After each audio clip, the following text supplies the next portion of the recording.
Friend, welcome back to my channel. આજે આપણે ઘરે બનાવ્યું છે લીલા વટાણા અને બટેટાનું શાક। આ શાક આપણે કઈ રીતે બનાવ્યું છે આવો જાણી લઈએ તેની રીત। સૌપ્રથમ વટાણા બટેટાનું શાક બનાવવા માટે લીલા વટાણાને ફોલી લીધા છે અને બટેટાને આ રીતે નાના ટુકડા કરી લીધા છે। ગેસ ઉપર કુકરની અંદર તેલ મૂકવાનું છે। તેલ ગરમ થાય ત્યારબાદ તેમાં રાઈ જીરું, હિંગ અને લીલા મરચાંનો વઘાર કરી લેવાનો છે।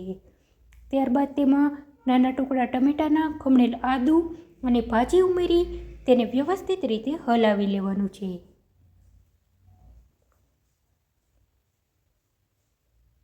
હવે તેમાં મસાલો કરવાનો છે, જેમાં ધાણા જીરું પાવડર, હળદર પાવડર, મરચું પાવડર, મીઠું અને ખાંડ ઉમેરી તેને વ્યવસ્થિત રીતે મસાલાને તેલ સાથે મિક્સ થવા દેવાનું છે।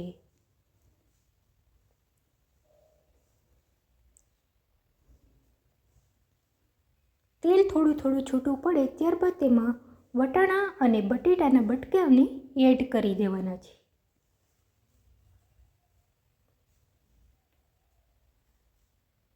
અને તેને હલાવી લેવાનું છે। 1 ગ્લાસ જેટલું પાણી ઉમેરી દેવાનું છે અને કુકરમાં 3 સીટી કરી લેવાની છે। તો તમે જોઈ શકો છો ફ્રેન્ડ કે આપણું બટેટા અને વટાણાનું શાક એકદમ સરસ રીતે તૈયાર થઈ ગયું છે। તો ફ્રેન્ડ, તમને જો મારો આ વિડીયો પસંદ આવ્યો હોય તો મારા વિડીયોને લાઈક કરજો, શેર કરજો અને મારી ચેનલને સબસ્ક્રાઈબ જરૂર કરી દેજો। Thank you for watching my video.